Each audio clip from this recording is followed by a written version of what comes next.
গর্ভাবস্থায় মায়ের এমন 6টি খাবার যেগুলো না খেলে শিশুর শারীরিক এবং মানসিক বিকাশে ক্ষতি হতে পারে। গর্ভাবস্থায় পর্যাপ্ত পরিমাণে ক্যালসিয়াম না খান তাহলে কি হয় জানেন? আপনার যে গর্ভের বাচ্চা রয়েছে সেই বাচ্চা আপনার হাড় থেকে ক্যালসিয়াম শুষে নেয়। আচ্ছা আসো।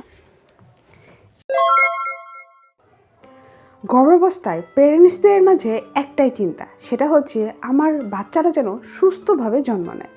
আর এই সুস্থতার প্রথম ধাপই হচ্ছে মায়ের খাবার, কারণ মা যেটা খায় শিশু কিন্তু সেটাই পায়। তাই গর্ভাবস্থায় মা কোন খাবারগুলো খাবেন আর কোন খাবারগুলো এড়িয়ে চলবেন এটা কিন্তু খুবই গুরুত্বপূর্ণ। আসসালামু আলাইকুম, আপনি দেখছেন ইনায়ের মাজন, আমি আছি সুমাইয়া। নতুন একটা পর্বে আপনাদের সবাইকে স্বাগত। আজকের ভিডিওতে আমি আপনাদেরকে জানাবো গর্ভাবস্থায় মায়ের এমন 6টি খাবার যেগুলো না খেলে শিশুর শারীরিক এবং মানসিক বিকাশে ক্ষতি হতে পারে। ভিডিওটা না টেনে পুরোটা দেখবেন যাতে আপনি আপনার শিশুর ক্ষতির হাত থেকে তাকে রক্ষা করতে পারেন। ভালো লাগলে লাইক দিয়ে দিবেন, নতুন হয়ে থাকলে সাবস্ক্রাইব করে দিবেন আর বন্ধুদের সাথে শেয়ার করে দিবেন। তো চলুন মূল আলোচনায় চলে যাওয়া যাক। আজ 6টি খাবারের কথা বলবো যে খাবারগুলো না খেলে কিন্তু শিশুর অনেক ক্ষতি হয়ে যেতে পারে। তো প্রথম খাবারে কি রয়েছে চলুন আপনাদেরকে বলি, সেটা হচ্ছে শাকসবজি ও ফলমূল। সবুজ শাকসবজি আর ফলমূল এইগুলোতে রয়েছে ভাই প্রচুর পরিমাণে ভিটামিন আর আয়রনের ভাণ্ডার। তো সবুজ শাকসবজিতে কী কী রয়েছে? লাল শাক রয়েছে, পালং শাক রয়েছে, ব্রকলি রয়েছে, কলমি শাক রয়েছে। এগুলোতে রয়েছে প্রচুর পরিমাণে protein, folate, iron, calcium, fibre. Folate, এই ফলেটটা কি করে জানেন? এই ফলেটটা শিশুর নিউরাল টিউব মানে মস্তিষ্ক এবং স্পাইনটা ঠিকভাবে গঠন করতে খুব সাহায্য করে। এছাড়া আয়রন কিন্তু মায়েদের জন্য খুবই জরুরি, যেহেতু মায়েদের রক্ত স্বল্পতার ঘাটতি দেখা দিতে পারে, তাই রক্ত স্বল্পতা কমাতে কিন্তু মায়েদের এই আয়রনটা প্রচুর পরিমাণে খেতে হয়। আর এই রক্তের মাধ্যমে কিন্তু শিশুরা অক্সিজেন পেয়ে থাকে। যদি এই খাবারগুলো না খান তাহলে কি হবে জানেন? আপনার শিশুর বিকাশে ব্যাঘাত ঘটবে। এছাড়া আপনার রক্ত স্বল্পতা দেখা দিতে পারে বা আপনার অ্যানিমিয়া দেখা দিতে পারে। তাই চেষ্টা করবেন প্রতিদিন অন্তত একবেলা শাকসবজি রাখার জন্য, সবুজ শাকসবজি। এছাড়া বিভিন্ন ফলমূল খেতে পারেন। সিজনাল ফলমূলগুলো রয়েছে যেমন আপেল, কমলা, পেঁপে, অবশ্যই পাকা পেঁপে, পেয়ারা, এগুলো খেতে পারেন। তো নেক্সট হচ্ছে ডাল ও বাদাম। এই ডাল ও বাদাম কী করে জানেন? শিশুর পেশি গঠনে কিন্তু ভালো একটা উৎস। বিভিন্ন প্রকার ডাল যেমন ছোলার ডাল, মসুর ডাল, মুগ ডাল, এছাড়া বিভিন্ন প্রকার যে বাদামগুলো রয়েছে এগুলোতে কিন্তু রয়েছে প্রচুর পরিমাণে protein, iron, fibre, zinc, magnesium. এগুলো কি করে? শিশুর পেশি এবং কোষ গঠনে সাহায্য করে। এছাড়া মায়ের যদি কোষ্ঠকাঠিন্যের সমস্যা থেকে থাকে সেখানেও কিন্তু এর মুক্তি মেলে। আপনি যদি এগুলো না খান তাহলে কিন্তু শিশুর পেশি দুর্বল হয়ে যেতে পারে। এছাড়া মায়ের শক্তি এবং রক্তের ঘাটতি দেখা দিতে পারে। 3 নম্বরে রয়েছে মাছ। এই মাছ কিন্তু শিশুর বুদ্ধি এবং চোখের বিকাশে খুবই জরুরি। মাছের মধ্যে রয়েছে কিন্তু বিশেষ করে স্যামন ফিশ, রুই, কাতলা, টুনা অবশ্যই অল্প পরিমাণে। এগুলোতে রয়েছে কিন্তু প্রচুর পরিমাণে ওমেগা 3 ফ্যাটি অ্যাসিড। তো এগুলো কি করে জানেন তো? এগুলো আপনার শিশুর মস্তিষ্ক বিকাশে এবং চোখের বিকাশে খুবই দরকারি। তবে ভাই সাবধান, কাঁচা বা আধা সিদ্ধ মাছ খেতে যাবেন না। আর হাই মার্কারি সমৃদ্ধ যে মাছ রয়েছে যেমন ইলিশ, শর্ট ফিশ, শার্ক, এইগুলো এড়িয়ে চলবেন, কারণ এগুলোতে রয়েছে কিন্তু পারদ, প্রচুর পরিমাণে পারদ রয়েছে। অতিরিক্ত পারদ শিশুর স্নায়ুতন্ত্রের ক্ষতি করতে পারে।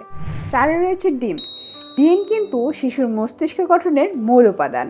ডিম হলো প্রোটিনের সবচেয়ে সহজ উৎস, কারণ একটা সিদ্ধ ডিমে থাকে প্রায় 6 থেকে 7 গ্রামের মতো প্রোটিন। এছাড়া আরও থাকে ভিটামিন ডি, আয়রন এবং কোলিন। এই কোলিন কিন্তু শিশুর মস্তিষ্ক এবং নার্ভ সিস্টেমের জন্য খুবই দরকারি। তাই মনে রাখবেন দিনে অন্তত 1টি ডিম খেতে হবে, অবশ্যই ভালোভাবে সিদ্ধ করে। কাঁচা বা আধা সিদ্ধ ডিম খেতে যাবেন না, কারণ এতে সালমোনেলা নামক একটি জীবাণু বহন করে। এটা কিন্তু শিশুর জন্য ক্ষতিকর, তাই এড়িয়ে চলবেন। 5 রয়েছে দুধ আর দুগ্ধজাত খাবার। হাড়ের গঠন আর ক্যালসিয়ামের যোগান দেয় কিন্তু এই দুধ আর দুগ্ধজাত খাবার। গর্ভাবস্থায় শিশুর হাড়, দাঁত, পেশি গঠনে কিন্তু প্রচুর পরিমাণে ক্যালসিয়ামের দরকার পড়ে। আর এই ক্যালসিয়ামের মূল উৎসগুলো কি কি জানেন? দুধ, দুগ্ধজাত খাবার যেমন পনির, দই এগুলো। একটা ইন্টারেস্টিং বিষয় কি জানেন, যদি মা গর্ভাবস্থায় পর্যাপ্ত পরিমাণে ক্যালসিয়াম না খান তাহলে কি হয় জানেন, আপনার যে গর্ভের বাচ্চা রয়েছে সেই বাচ্চা আপনার হাড় থেকে ক্যালসিয়াম শুষে নেয়। তো শুষে নেওয়ার ফলে গর্ভাবস্থার পরবর্তী সময়ে আপনার সমস্যা হয় কি জানেন, আপনার হাড় ব্যথার মতো সমস্যা হয়, হাড় ভাঙার মতো সমস্যা হয়, কোমর ব্যথা হয়, এছাড়া আপনার দাঁত নরম হয়ে যাওয়ার মতো সমস্যা দেখা দেয়। তাই আপনাদেরকে বলি, দিনে অন্তত 1 থেকে 2 গ্লাস দুধ আপনারা নিয়মিত খান বা দুধজাত খাবারগুলো খান।